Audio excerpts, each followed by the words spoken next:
त्यानंतर आबांना असं वाटलं की शक्यता आहे की मात्र तुम्ही घड्याची असं लावून केली तर मी तुमच्या कॉलेजच्या प्राचार्यांना विचारलं, त्याला पण मी सांगितलं होतं की माणसं मोबाईल नको म्हणतात, पण कार्यशाळेत येणाऱ्या प्रत्येकानं मोबाईल आणला पाहिजे अशी माझी शक्ती आहे.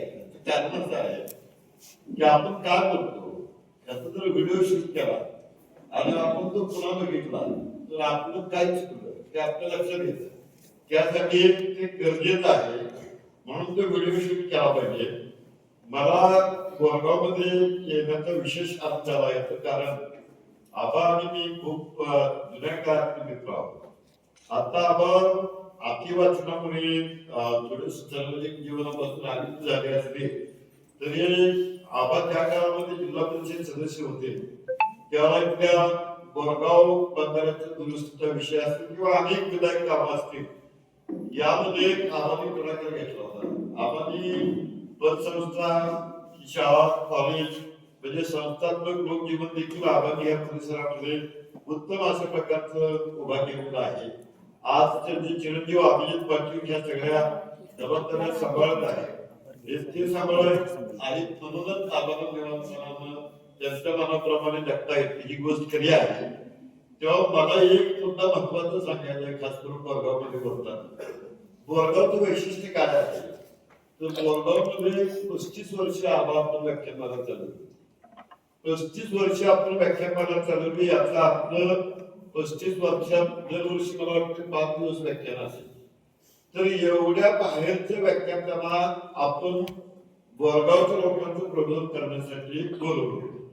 आता आपल्याला उलटा गेम खेळायचा आहे की बोरगाव मधली मुलं, बोरगाव परिसरातली मुलं राज्यात अन्य ठिकाणी व्याख्याते आणि वक्ते म्हणून गेले पाहिजे, ह्या जिद्दीनं आपण काम करायचं असा नवा निर्धार या ठिकाणी आपण व्यक्त करूया. किंवा बोरगावची परंपरा केवळ ऐकणाऱ्यांची परंपरा असून चालणार नाही, केवळ श्रोत्यांची परंपरा असून चालणार नाही, तर आपल्याला बोलणारे वक्ते या परिसरामधून घडवायचे आहे. आणि खरं सांगायचं मला, आपल्याकडे आता सुद्धा आधी दोघं तिघं बोलले, प्रत्येकाच्या बोलण्यात असं आहे की वक्तृत्व ही कला आहे. हे बोगस विधान आहे, वक्तृत्व कला वगैरे काही नाही आहे. त्याला आपल्याकडे एक संस्कृत सुभाषिताचं मराठी भाषांतर मी तुम्हाला सांगतो की 100मध्ये आपण असं म्हणतो की एखादा शूर जन्माला येतो, 1000मध्ये एखादा पंडित येतो, 10,000मध्ये एखादा वक्ता असतो आणि दाता तर मिळतच नाही. या संस्कृत सुभाषितांना आपली वाट लावलेली आहे. जन्माला आल्याबरोबर वक्ता झाला असा जगात एकही माणूस नाही.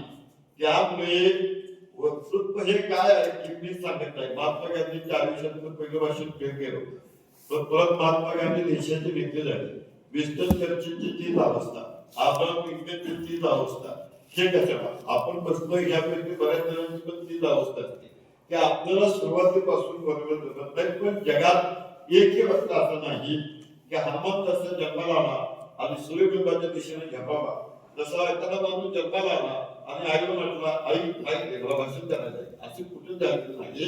याचा अर्थ वक्तृत्वाचं बेसिक सूत्र काय आहे तर वक्ते माझं सूत्र, वक्ते जन्माला येत नाहीत, वक्ते घडावे लागतात, वक्ते घडवावे लागतात. आणि ह्याची आज्ञा पण मला आबाने दिली. आता आबाला सुद्धा आशीर्वाद दिली. मी कशी आज्ञा दिली तर मी जे वक्तृत्व नावाचं पुस्तक लिहिलंय त्याच्यात 26 आवृत्त्या प्रसिद्ध झाल्या आजपर्यंत.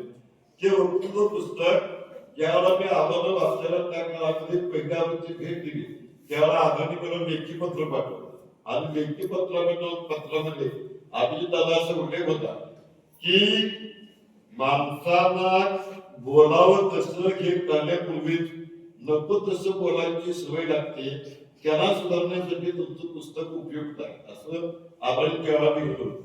तेव्हा या सूत्रानुसारच आपण इथे आणि मग कसं आहे आपण म्हणतात त्याप्रमाणे बोलावं कसं हे करण्यापूर्वीच नको तसं बोलायची सवय लागू नये. हे जर करायचं असेल तर हे कुठलं केलं पाहिजे तर विद्यार्थी दशेपासूनच केलं पाहिजे. आणि म्हणून या क्रांती ट्रस्टचा आणि या शिक्षण परिवाराचा हा जो निर्णय आहे तो कॅल्टेन आहे की लहान वयामध्ये मुलांना आणि मुलींना बोलायला शिकवलं पाहिजे. हा तुमचा निर्णय योग्य आहे. आज आणि उद्याच्या 2 दिवसामध्ये मी खरं तर आता असं म्हणत होतो की आपण मुलं कमी घेऊया संख्येनं. कमी घेतल्याचा फायदा काय होतो की ट्रेनिंग थेट मॅन टू मॅन असं करता येतं. तर ठीक आहे, ह्यात जे स्पर्धेमध्ये पडणारी मुलं आहेत ती निवडून आपण परत त्यांच्यावरती काम करू. पण त्या सगळ्या प्रक्रियेमध्ये आपण सगळे सहभागी झाला. आणि मावळ तालुक्यामध्ये आपली शिक्षण संस्था ही पहिली शिक्षण संस्था आहे की ज्यांनी माध्यमिक विद्यार्थ्यांच्यासाठी वक्तृत्व या विषयावरती वर्कशॉप आयोजित केलेलं आहे. तेव्हा आपल्या संस्था परिवारात आहे. तुम्ही बघा, मी आता पुढे वस्तूला मुलांना विचारतो, मुली तू सांग, तुला ग्रॅज्युएट माणूस माहित आहे का? पदवीधर कोण ओळखीत आहे का? तुलाच विचारतो. हा, पदवीधर कोण ओळखीत आहे? पदवीधर म्हणजे काय? ग्रॅज्युएट म्हणजे काय माहित नाही? माहित नाही? आता मला शिकवतात सगळी. मला काय म्हणायचं, आपल्याकडे पदवीधर BA असतो, BCom असतो, BSc असतो, BA असतो, असतो की नाही? तर ह्यात त्यांचे विषय असतात. म्हणजे मी समजा BA घेऊन MA घेऊन इंग्रजी घेऊन BA झालो, किंवा एखादा मराठी घेऊन होतो, किंवा एखादा MCom होतो. त्यात तुम्हाला असं खूप माणूस माहित आहे का की वक्तृत्व हा विषय घेऊन BA ला माहितीये? असणारच नाही, कारण आपल्याकडे अभ्यासक्रमात वक्तृत्व नाही. अभ्यासक्रमामध्ये आपल्याकडे वक्तृत्व नाही, अनौपचारिक अभ्यासक्रमामध्ये आहे. कसं आहे की आपल्या ट्रेनिंग मध्ये मी आपण सगळ्यांना सांगेल, तेव्हा या औपचारिक शिक्षण व्यवस्थेमध्ये नसलेल्या वक्तृत्वासाठी, अनौपचारिक व्यवस्थेमध्ये असलेल्या या वक्तृत्वासाठी औपचारिक व्यवस्थेनं ही संधी देण्याचा मान वाळवा तालुक्यामध्ये आपल्या शिक्षण संस्था परिवाराने मिळवला. याबद्दल मी आपल्या सर्वांचं अभिनंदन करतो. आता उद्घाटन पण भाषण जे आहे ते संपलेलं आहे, पण पूर्ण मी जाणार नाही आहे. आज उद्या 2 दिवस तुमच्याशी बोलत राहणार आहे.